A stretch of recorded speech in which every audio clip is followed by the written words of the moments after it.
have sex with her. Did you? Yes. Rick thought he knew exactly who he was falling in love with. After months of late-night calls, emotional confessions, and promises whispered across distance, everything felt real, almost too real. The kind of connection people wait years to find. The kind that makes you ignore the small things that don't quite make sense. Because in the beginning, there are always small things. Tiny delays in replies. Slight changes in stories. Moments where the energy feels off. But when you care about someone, you don't jump to conclusions. You give them the benefit of the doubt. You tell yourself it's nothing. Rick did exactly that. He convinced himself that Trish was just busy, just overwhelmed, just dealing with life. And when she was present, when she was warm and affectionate, it felt worth it. It felt like whatever doubts existed were just temporary noise in something otherwise meaningful. But doubt doesn't disappear. It waits. And slowly, it grows. At first, Rick noticed patterns. Trish would vanish for hours without explanation, then return with answers that felt just slightly too polished. Like they had been thought through in advance.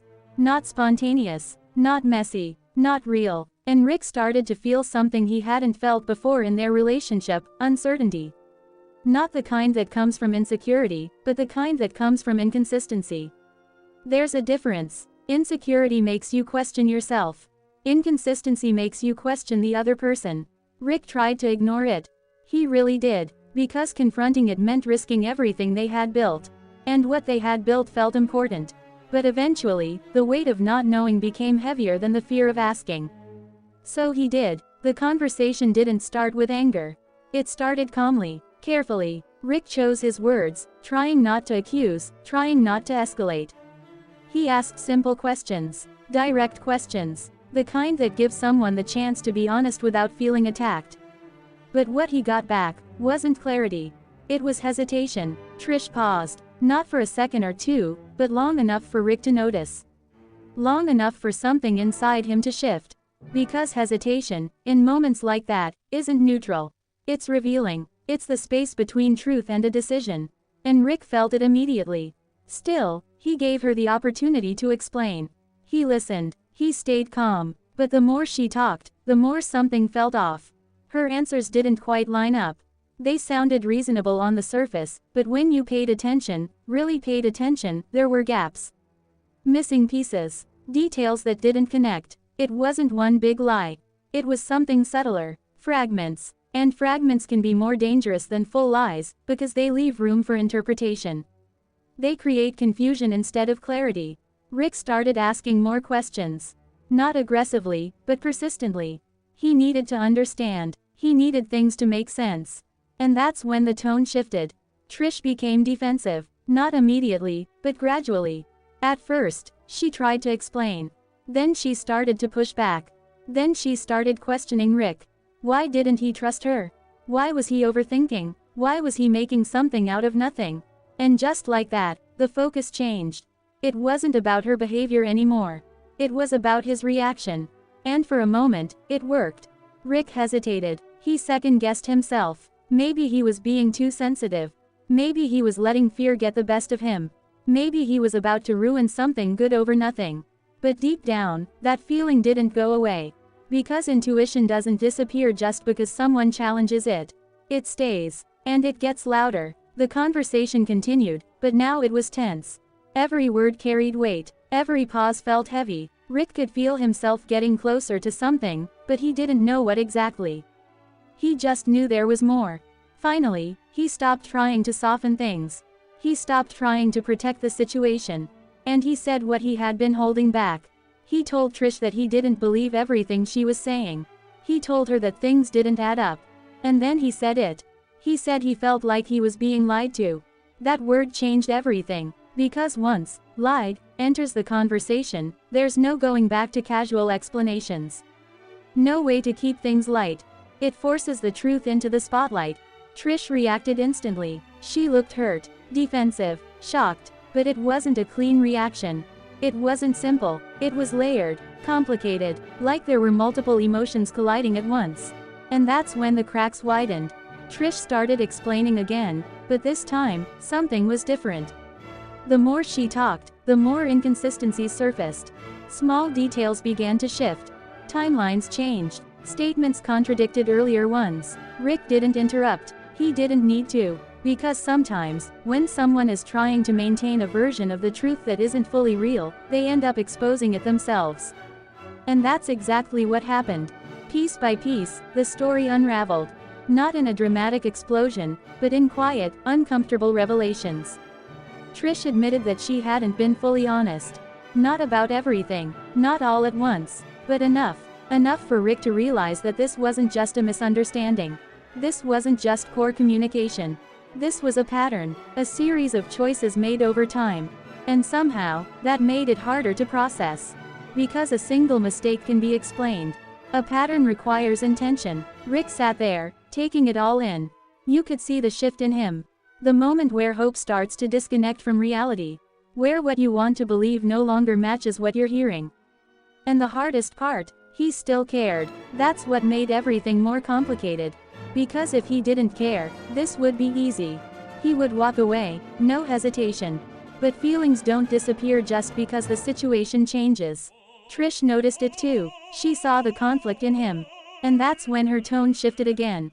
The defensiveness faded, the tension softened, and in its place came something more vulnerable. She started opening up in a different way. Not guarded, not calculated, real. She talked about why she hadn't been honest. About fear, about insecurity, about not wanting to lose Rick. About feeling pressure to keep things perfect, even when they weren't.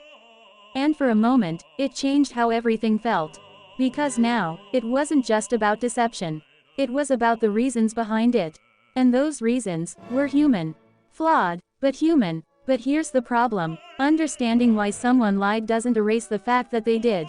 It doesn't rebuild trust. It doesn't undo the damage. And Rick knew that. He was standing at a crossroads, and there was no clear direction. One path led to forgiveness. To trying again. To believing that people can change, that mistakes don't define everything. The other path led to distance. To protecting himself. To accepting that trust, once broken, isn't easily repaired. And neither path felt right. Because both came with loss. The conversation slowed down, not because everything was resolved, but because everything had been exposed. Or at least, it seemed that way. Rick took a breath, and then he asked one final question. Simple, direct. Is there anything else you're not telling me? And in that moment, everything paused. Trish didn't answer right away. The silence stretched, longer than before, heavier than before, and in that silence, Rick already felt the answer. Because sometimes, the absence of a response is a response. Finally, Trish spoke, and what she said changed everything. There was someone else, not in a clearly defined, official way. Not something she had labeled or fully acknowledged. But enough to blur boundaries, enough to divide her attention, enough to make every suspicion Rick had feel real. Suddenly, everything made sense.